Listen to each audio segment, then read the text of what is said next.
You're watching KCTV English News. I'm Hyung-shim. The local tourism industry is opposing the electric travel authorization system the Ministry of Justice is planning to introduce in Jeju Island.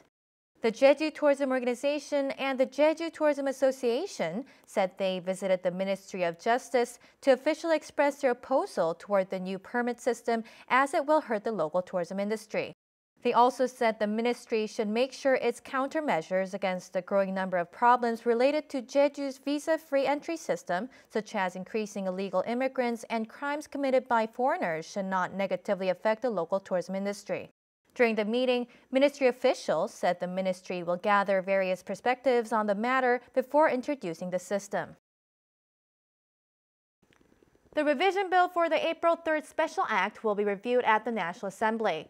This is a feat all surviving victims and bereaved families of the Jeju April 3rd incident have long yearned for over the past 2 years. Mike Balfour reports.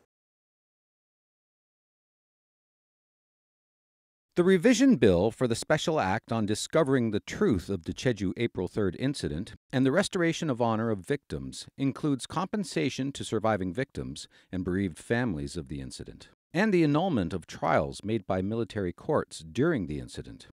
The bill hasn't been discussed at the National Assembly in the 2 years since it was submitted in 2017 by Oh Young-hoon, a Democratic Party representative from Jeju. This month, the Standing Committee will meet 4 times, beginning today, to examine proposed bills. The committee is reviewing 118 bills, including the revision bill for the April 3rd Special Act. The revision bill was first excluded, but parties finally agreed to table the bill. This is the first time for the bill to be tabled since April.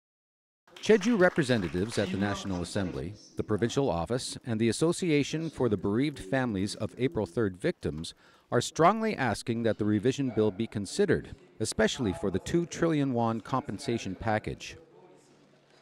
Representatives of the Association for the Bereaved Families of April 3rd Victims visited the National Assembly last week and are planning to hold a rally to urge lawmakers to pass the revision bill. Governor Won Hye-young also met leaders of the Liberty Korea Party and persons from the Legislative Subcommittee on the deliberation of bills. He emphasizes that the president should persuade the Ministry of Economy and Finance to allocate a budget for compensation for the losses of the April 3rd incident. Given that the next general election will take place in April next year, the revision bill would be discarded if it cannot be passed in the 20th National Assembly. The fate of the revision bill will be determined soon. Mike Balfour, KCTV.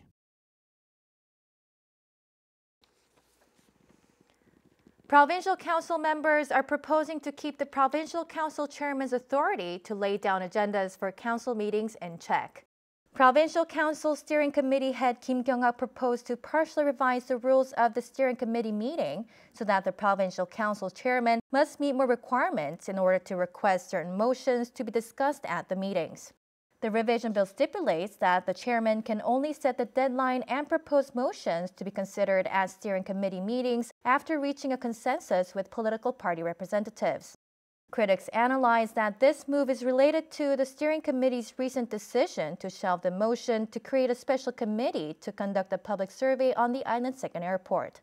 The Provincial Council Chairman will not be able to solely request the steering committee to reconsider the motion once it decides to reject the public opinion poll. Meanwhile, lawmaker Kim Kyung-hak said at today's press conference that the Provincial Council Chairman's power over the steering committee violates its authority. He added that he will make sure the revision is made to limit the chairman's authority. Islanders are showing little enthusiasm towards the pet registration system. The province estimates a pet population of 95,000 dogs and 34,000 cats on the island. However, 38,000 pets have been registered through this October, which is only 25% of the total number of pets in Jeju Island. Meanwhile, local officials have only conducted 3 crackdowns on pet registrations this year. There has been a slight decrease in the number of odor complaints in areas where pig farms are concentrated in Jeju City.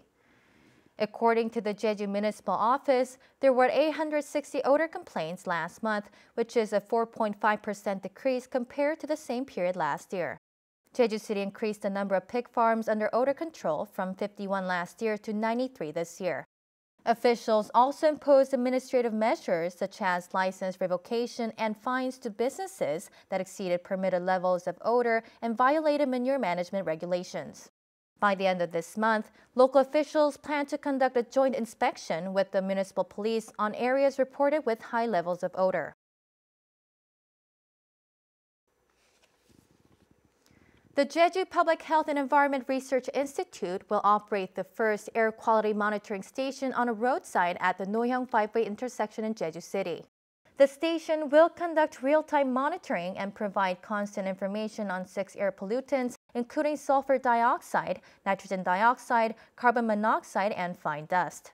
Researchers explained that the institute decided to install the station at Nohyang 5-way intersection as it has become the place with the most heavy traffic volume since 2017.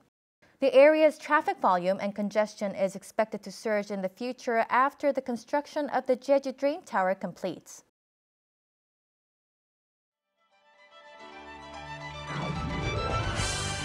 Visitors to Mosulpo Extreme South Yellowtail Festival can try catching a yellowtail with bare hands.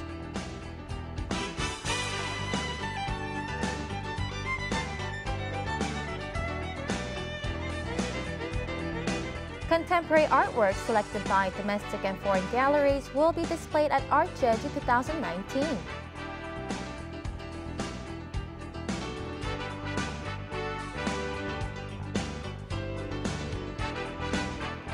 Enjoy a digital art exhibition of a fairy tale.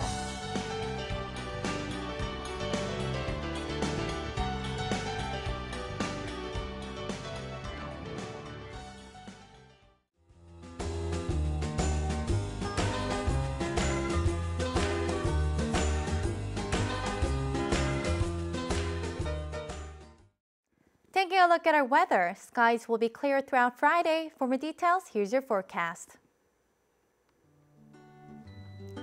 The morning low in Jeju City will be 8 and the afternoon high will be 18 degrees.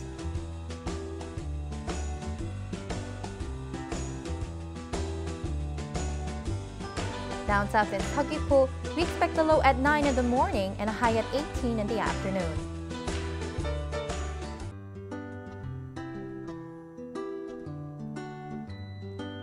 Over in Seongsan, the temperatures will be 5 in the morning, warming up to 18 degrees.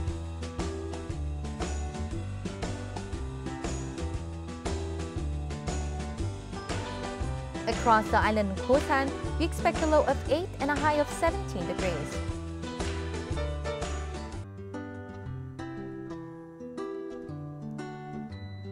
And up on the mountain at Songpanak, we'll hit a low of 3, topping off at 12 degrees.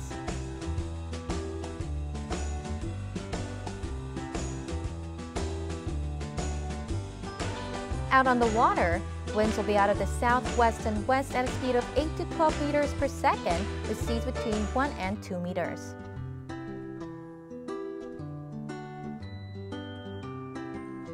And here's a look ahead.